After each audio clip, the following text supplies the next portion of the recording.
I'm glad you've chosen to receive a little more training on the attachment styles so that you can begin to identify some of your conditioning that makes relationships difficult. Just like other areas of personal development, the more we know about our automatic thoughts and our automatic behaviors and grow that awareness, the better equipped we become at changing our conditioning. I'm Rhonda Morales, mental health therapist and life coach. I created this quiz to help you understand what's keeping you from having the deep connections and fulfilling relationships that enrich our lives. With some of the conditioning we learned in childhood, we aren't equipped with the healthy skills we need to develop healthy relationships with ourselves and others as adults. There are 4 attachment styles.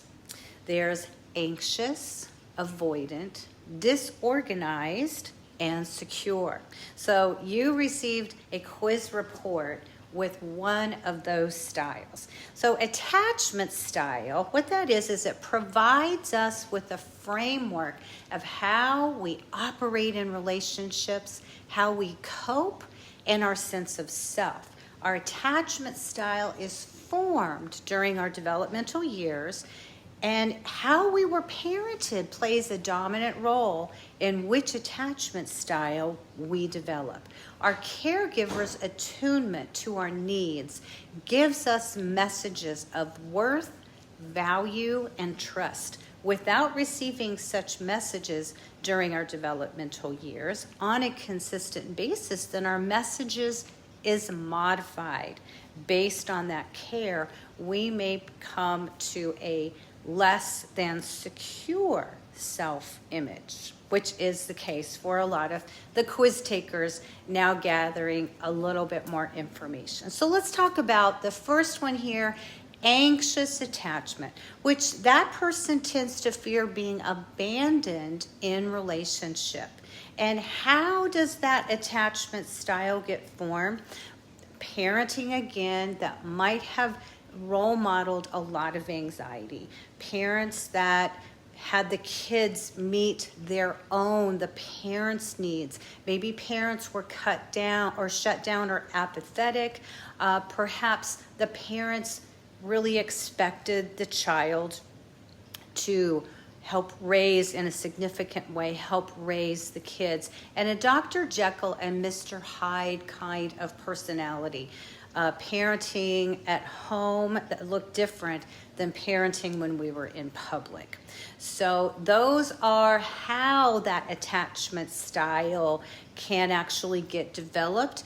And I just want to remind you that you didn't do anything wrong. This is just how your brain developed that framework based on the type of parenting that you received. What happens in adult relationships for the anxious attachment is there's a strong abandonment wound and therefore a fear of being left, like in childhood, feeling anxious or suspicious of friends or partners, obsessing over partners, saying yes to everything and overbooking yourself, not having or setting boundaries, which is a chronic people pleaser, right? And then we abandon ourselves for the goal of receiving love.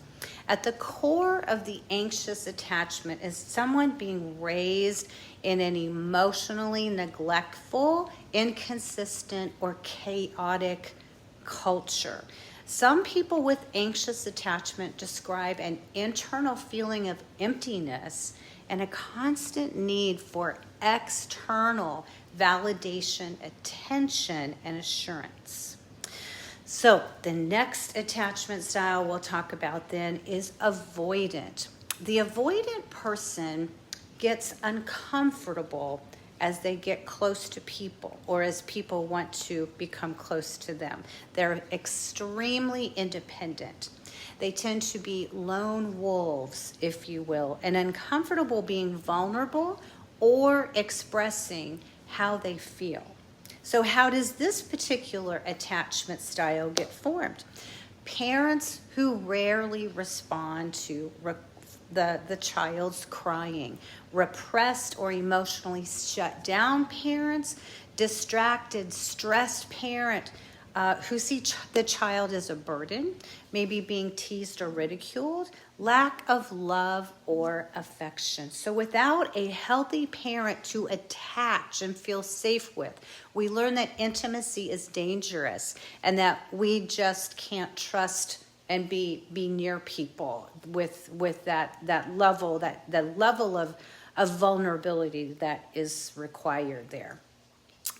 How avoidant attachment shows up in relationships. So as you can imagine, discomfort with physical or verbal affection, a feeling that the partner is too clingy or needy, never asking for help, obsessing over keeping independence. I've got to have my independence in a relationship.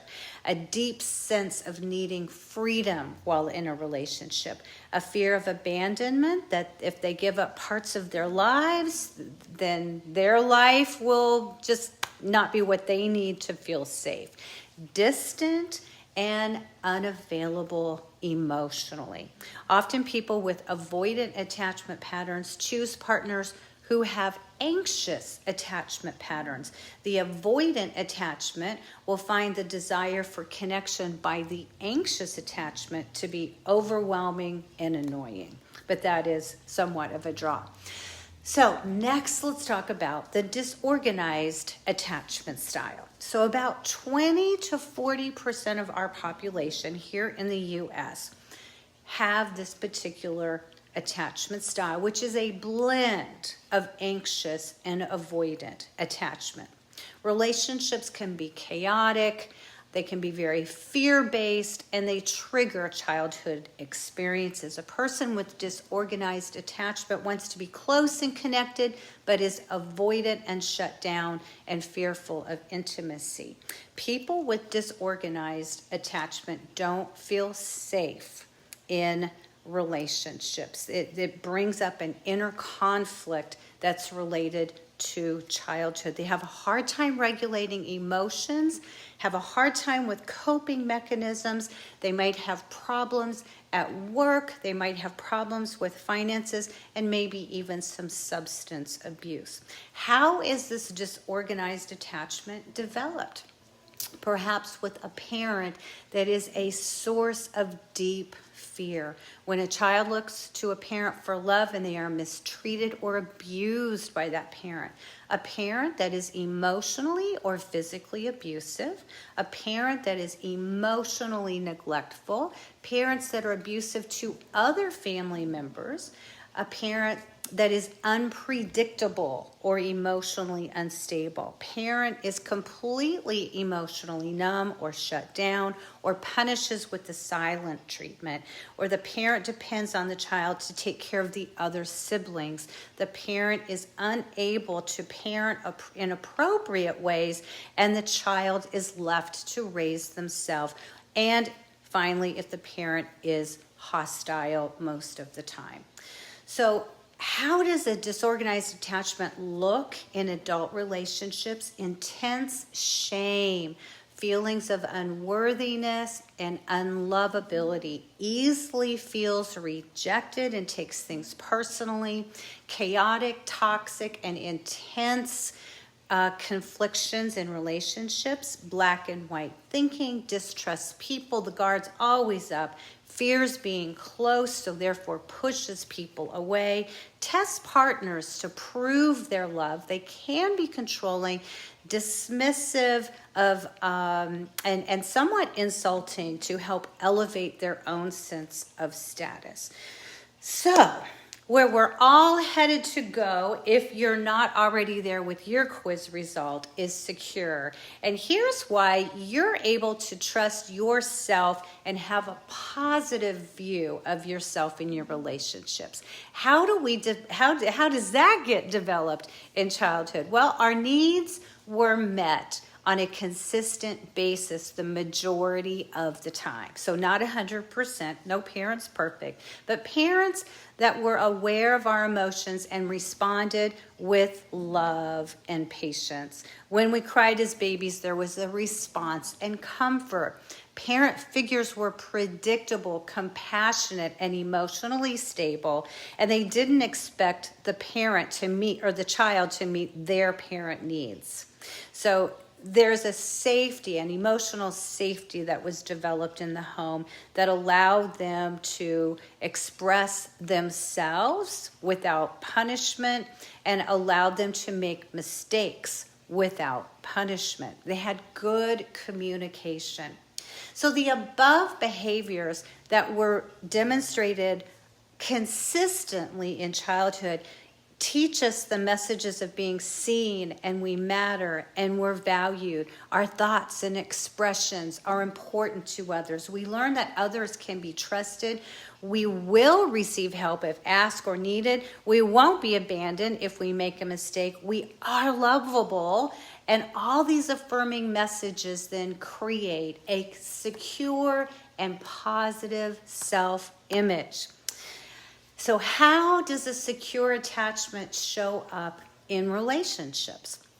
So there's an ability to trust others and give friends space without separation anxiety. There isn't a need or desire to control, comfortable spending time alone, ability to express themselves, to be intimate, and ability to regulate emotions. So adults with secure attachment have higher levels of resilience, contentment, confidence, and trust in themselves and know what's best for them. And that makes sense, right? Because look at all the positive messages and messaging that they were conditioned with. The good news is that through reparenting, we can all develop a more secure attachment with ourselves. So as adults, that is the cure, if you will. Reparenting is the act of caring for ourselves and giving ourselves what we didn't have during our developmental years. When secure attachment isn't developed, then we can change the messaging, the conditioning, and our self-image by reparenting and updating our beliefs about ourselves. So that is the answer to shifting from an insecure, which would be anxious, avoidant, or disorganized attachment style, to where we all want to go, and that is the secure attachment. That's the answer, and I want to, at this time, encourage you to press the button below and join me for a free webinar about reparenting so that you can take your next step. So you've identified via the quiz where you are. We know where you want to go to secure, and the free webinar, once you register and join me there, then we'll learn more about how to do the reparenting of yourself so that you can develop the self-image that's positive and trusting and lovable. So with that said, I want to just make a comment. What if you're sitting here and say, hey, I have a secure attachment style quiz, so I guess I'm good, right? And in many respects, I do. I want to say right. I want to say great. It's wonderful that you had the attunement of your parents in the safe, emotionally safe environment that you were given to grow up and develop secure attachment. However, it's not etched in stone. We can certainly lose our secure attachment style by being with people that really shift our belief in ourselves. And that certainly we know that can happen in adult relationships. So really wanting to have this secure person watch this brief training is so that you can be aware of the other 3 attachment styles, because you're going to be in relationships with them, whether it's work relationships or friendships, maybe it's a neighbor. so that you can see that there are other attachment styles and some of the concerns that those attachment styles bring up and challenges that they bring up in relationships. So I wanted you to have the education and to also know that if you're in an adult relationship with someone that is not yet working towards their own secure attachment, that may degrade some of the foundation that you obviously has as a child. So I hope that that makes sense for those of you that listened to this training and were wondering, well, what's in it for me? I'm already secure. I want you to stay secure. That's the bottom line here for those of you that have a secure quiz test result. And for the rest of us, we are going to be a work in progress with a plan and action steps of reparenting. So I do encourage you to press that button below and register for the free seminar so you can begin your journey towards secure attachment. Thanks for watching today.